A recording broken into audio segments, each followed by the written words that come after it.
Founders think they compete on features. The market data proves otherwise.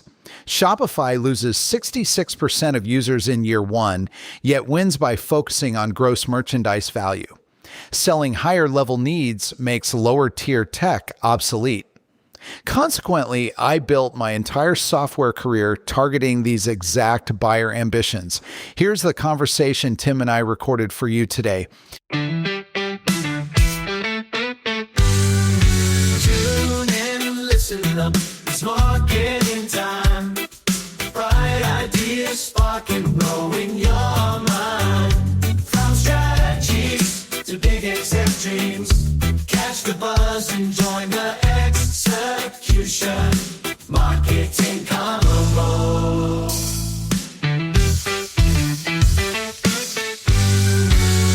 Welcome to the Marketing Execution Podcast. This is the show for tech founders and leaders building B2B products and technologies. We show you how to go further, faster to get the business results you need. From strategies to big exact dreams, catch the buzz and join the execution. Marketing Convo.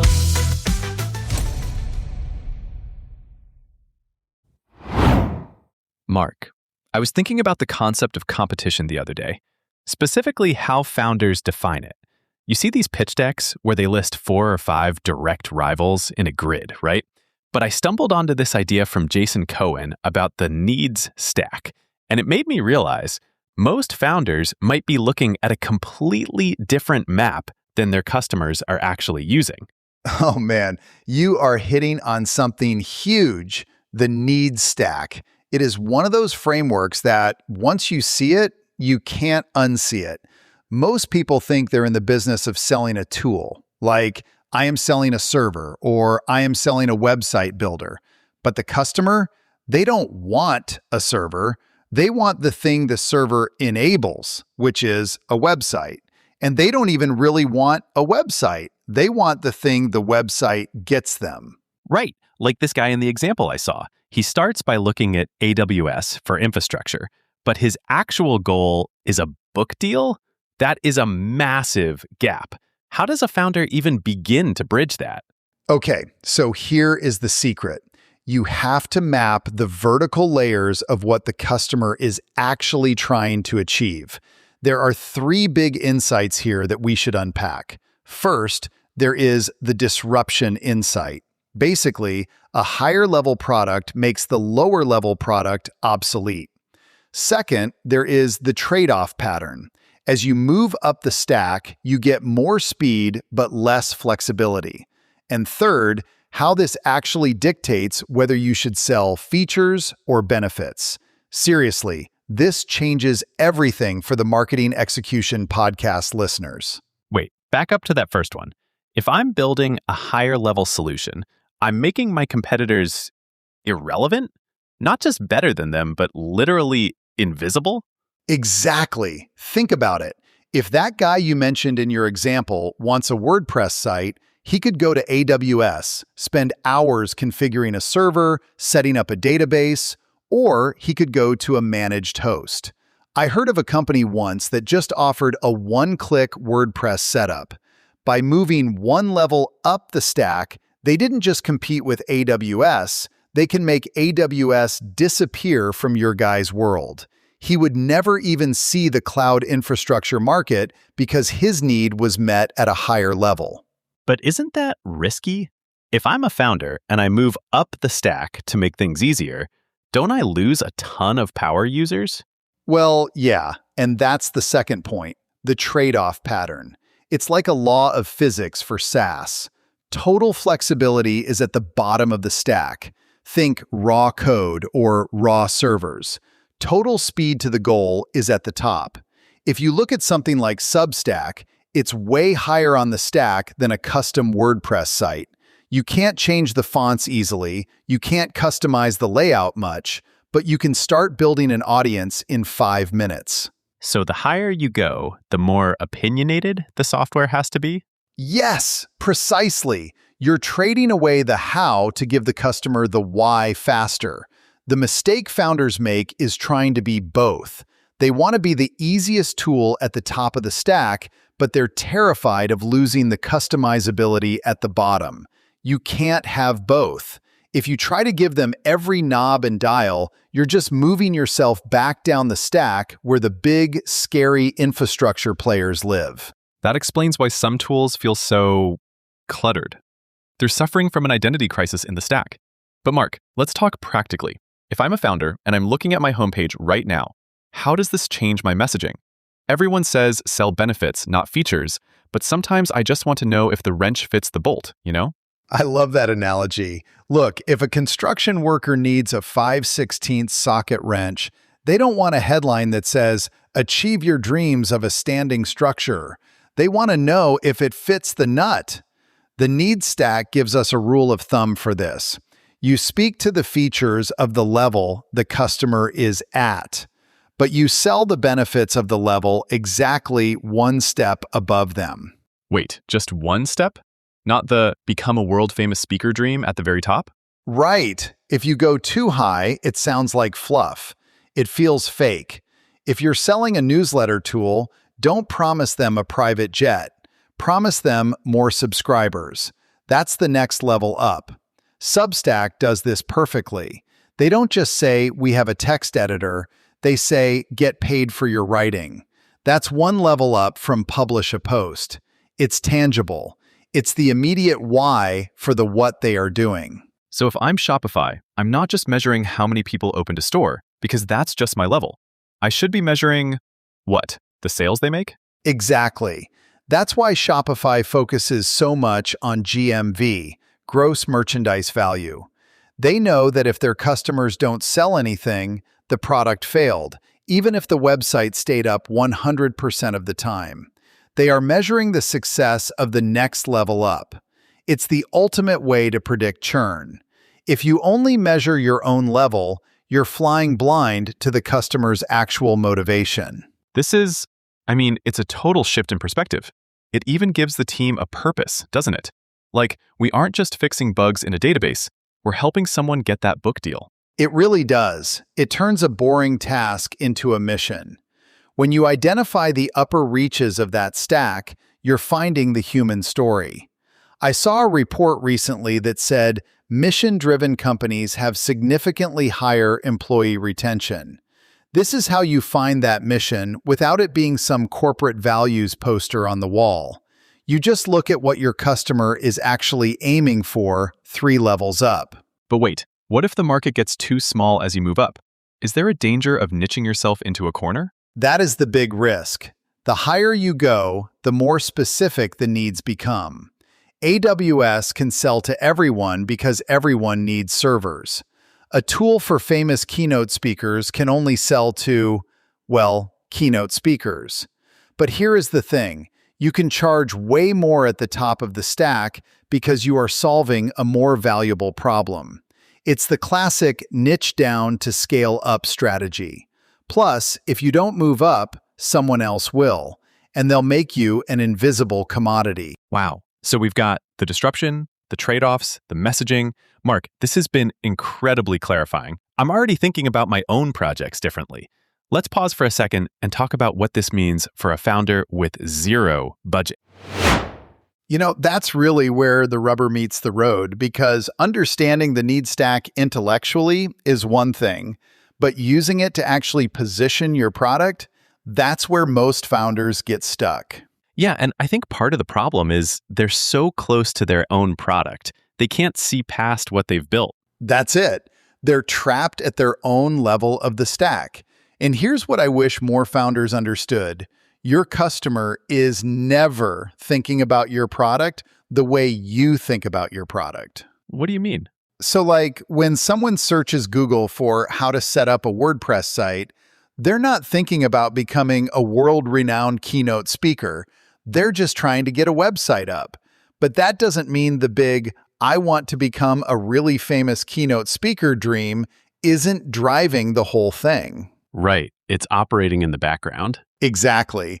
And this is why the old advice of sell benefits, not features, has always felt incomplete to me. Because sometimes people do want features.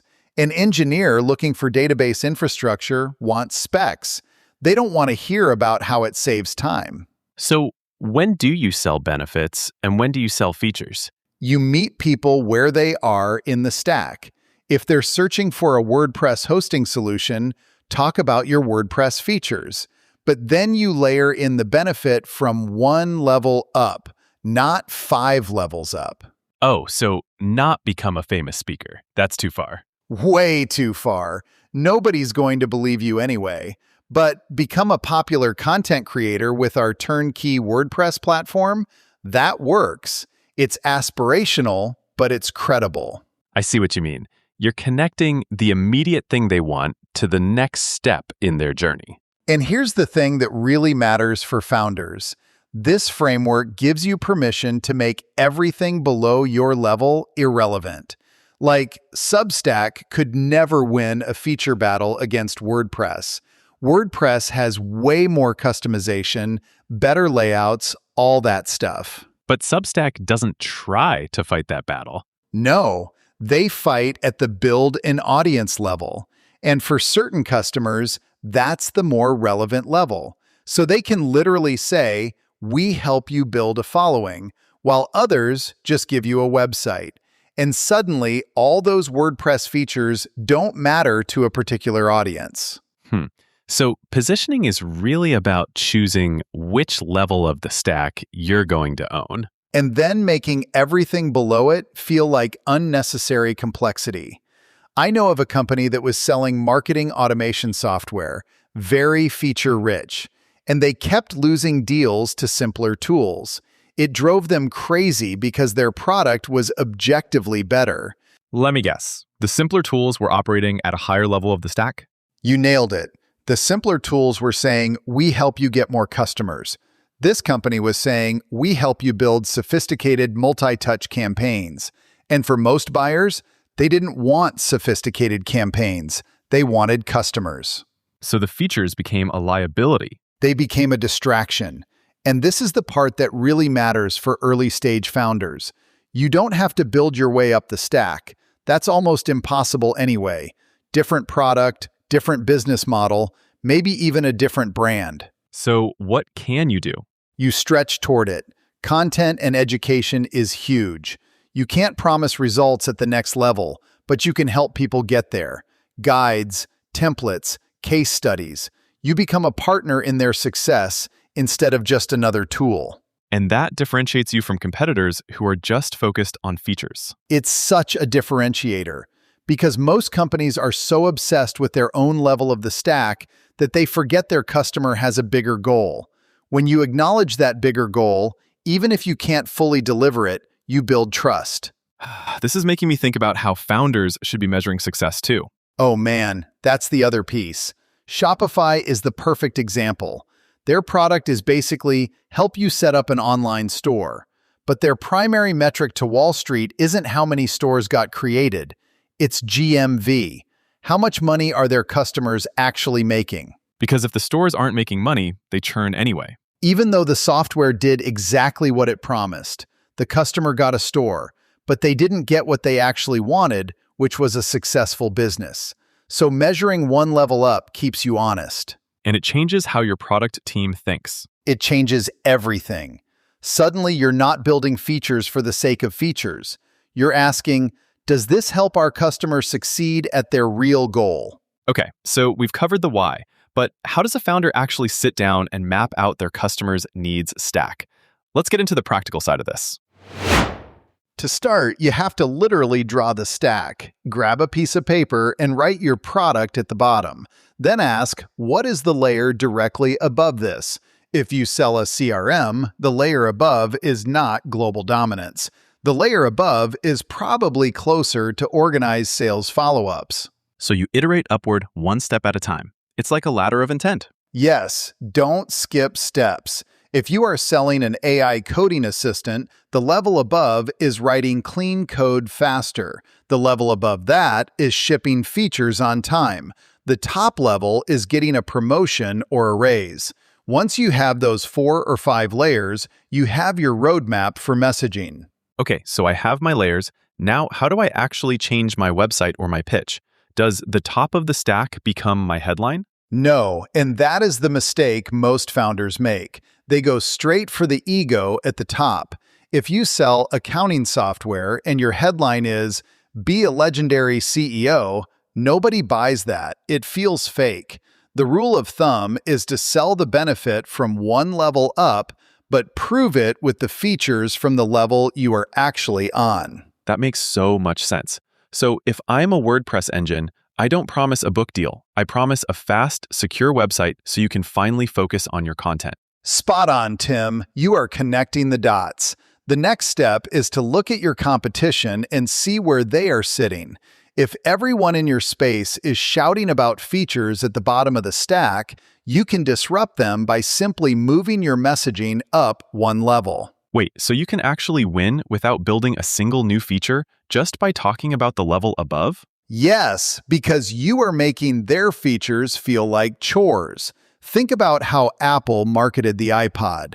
The tech specs were just a hard drive with some flash memory. That is the bottom level. But they talked about 1,000 songs in your pocket. That is the next level up. They made the size of the hard drive irrelevant by focusing on the experience of having your whole library with you. They changed the game without changing the hardware.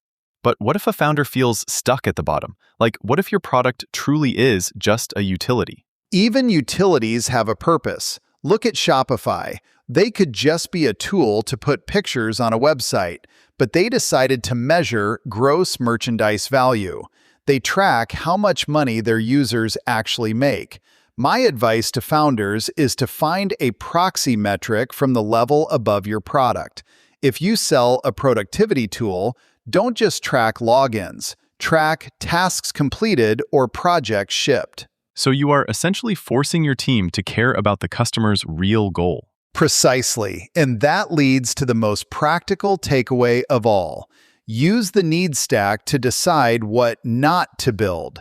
If a feature request comes in that helps someone at your current level, but actually hurts them at the level above, kill it. That is a huge insight.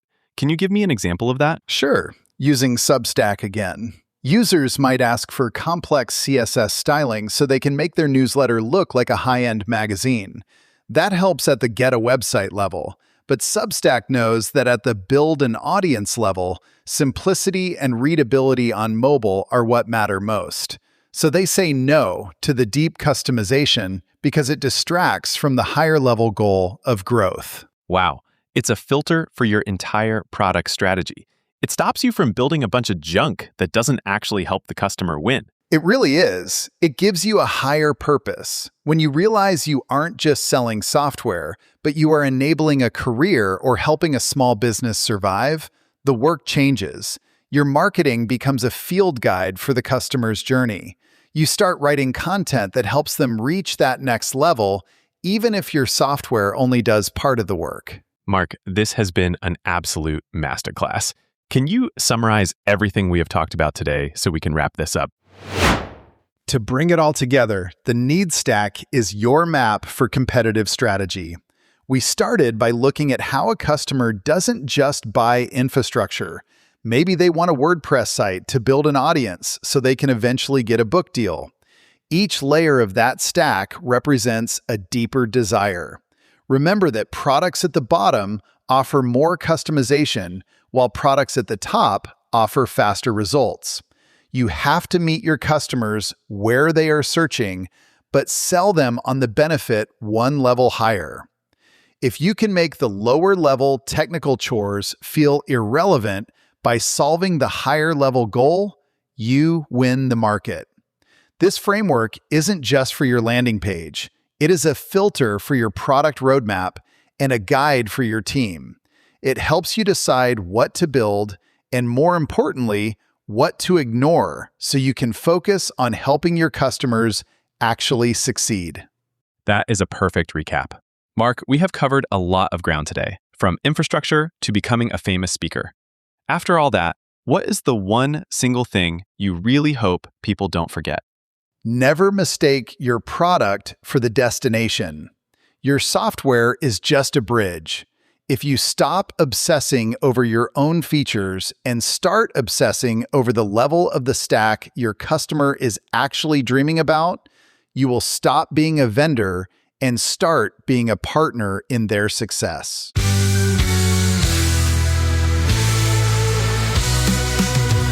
The Marketing Execution Podcast is produced by Growth Stage Marketing.